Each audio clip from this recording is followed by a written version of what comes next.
tracker player. The important ones to note for this purpose is this red number here, this 97. This is the number of hands of data we have on this player. So if you were sitting at a casino, you get about 30 hands an hour. So this would be the equivalent of about 3 hours of live play against somebody. Online, it's more like an hour and a half, because online hands tend to come a bit faster. So we've got some data. It's not a huge sample. VP is the VPIP number that was talked about last time. That's the percentage of hands he's played. So he's been playing about 2 out of 3 hands. So he's been in a lot of pots. So we know that about this guy. And PR is pre-flop raise. That's how often he's coming in for a raise, or raising at some point in the hand. And that's 45%. So 2/3 of the time, because 45 over 65 is 2/3, roughly, he's coming. He is making raises. So he's aggressive and he's playing lots of hands. And here we're in this spot where we're facing a big bet on the river. And here are so we've got his river stats. So if you click on the HUD, you're gonna get this pop up. There's a bunch of tabs here: tools, pre-flop, flop, and river. Since this is a river spot, I've just got the river tab open. I didn't want to overwhelm you guys yet. And we can see his bet stats. So on the river, in our entire sample, he's had 8 chances to bet the river, and he bet 3 of those chances. And I'm going to tell you that that number is completely and totally irrelevant to this situation, because we can also see this number for C-bet. Now, C-bet is a poker term. It's called a continuation bet. That means that a player has been aggressive the entire hand up till now. So C-bet on the flop, last raise or pre-flop, he gets a chance to open the action on the flop, and he does. That's a flop continuation bet. A turn continuation bet, he made a flop C-bet, and he now has a chance to bet on the turn. He makes a turn bet. So that's a turn C-bet. A river C-bet is he makes a turn C-bet, and now he has a chance to bet the river. And we have never, not once, seen him get a chance to make a river C-bet.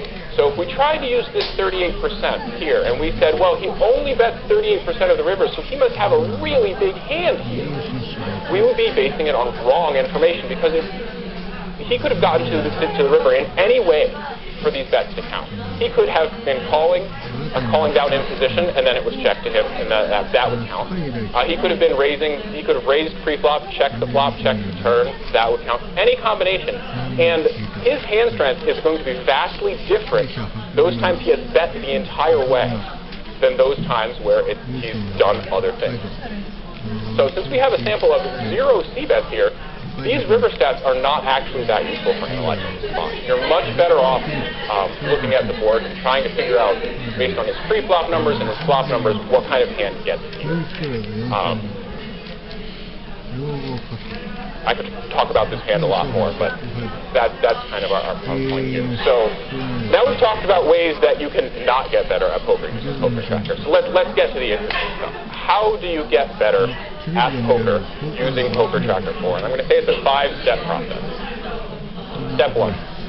Use Poker Tracker 4's reports and filters to look at very specific kinds of decision points.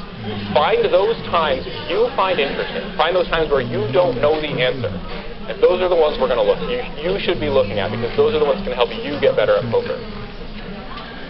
The next thing to do is create mental models of the players in the specific situation. So that means you should have an idea what you think those players are doing here.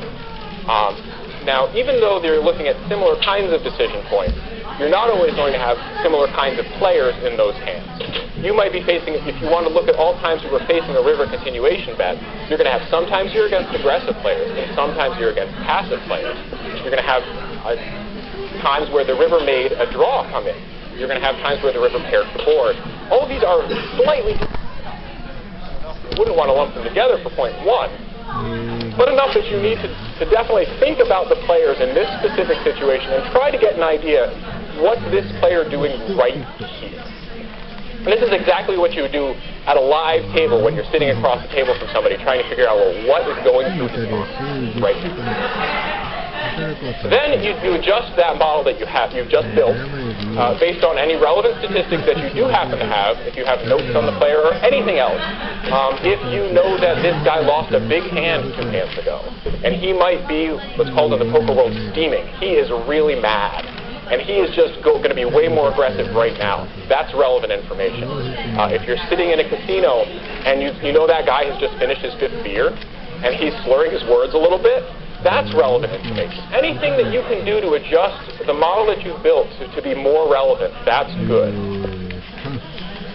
Then you evaluate your different decision options. So if you're in a spot where you can let's say you just either call or fold. You have to think about what kind of hand does he have? What will I win if I make a call here? If I fold, obviously I'm out of the hand. For tournaments, what chip stack will I have remaining? How does this affect everyone else's standings in the tournament? There's a lot of considerations for tournaments that affect especially your pre-flop decisions. And then, once you've done all 4 of these things, go to step 1 and do it again.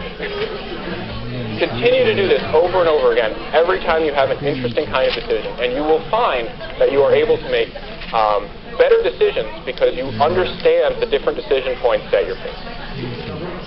So let's talk about how to navigate Poker Tracker 4 a little bit.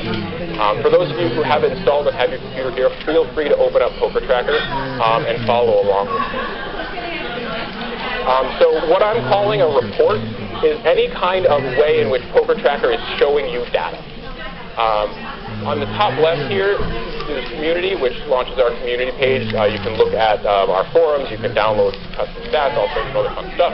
Play Poker, this is where you go when you want to actually play. So for those of you who haven't actually done any importing in any of the tournaments yet, when you want to play, you go to Play Poker and you click the Get Hands While Playing button.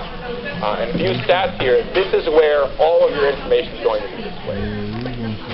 T is for tournament, which is going to be all you guys are interested in, and we have 4 options: results, statistics, my reports, and graphs. And I'm not going to talk about graphs today at all, just because there really isn't enough time. So there's this left-hand sidebar here, and some people have liked closing it to make things bigger, and you should not forget that it is there. A lot of the navigation options are in that sidebar, and there's a huge amount of value in being able to change reports. So right now we're looking at the overview report. It's got a nice graph. You can change different kinds of graphs. You can show your ROI, your ITM. Your ROI is return on investment. ITM is in the money percentage. You can show those on this graph too. You can see, your results, how much you've won, how many tournaments you've played, and down here, this is a report. Right now we're looking at the basic by description report, which is showing you 1 row per description of tournament type.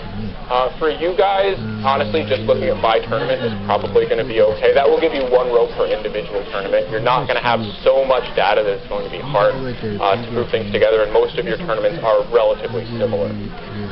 If you choose advanced rather than basic, all it does is give you more stats. So you might want to spend some time, looking at what these numbers mean in basic before you flip to advanced. And it's also important to know, so you can change any report here from this drop-down, and I'll talk about what the different ones are in a little bit. But the overview report has 1 really cool feature that is not obvious, and that's you can double-click to get more details. So if you want to know more about these 392 tournaments, because if those are the ones you're going to start playing tomorrow, and those are the ones that are really interesting, then you double-click, and now you see each one of those 392 tournaments, 1 tournament per row. And you get to see how much you won in that tournament, how long it was, finish position, all kinds of stuff. And it does say here on the side, double-click a row for more details. And you can go back by choosing back by description or choosing remove all filters and return. Now, if that's not enough, you can then double-click the individual tournament, and it will show you the hands, 1 hand at a time. So you're going to get a row for each hand as the tournament went through. It will show you most recent 100 by default. If the tournament ran more than 100, you can feel free to change that. We just have that set so that it doesn't choke too hard if you have like a 1,500 hand tournament or something. You can also sort by clicking any of the column headers, just like any other reporting software. So you've got 1 row from row per line here.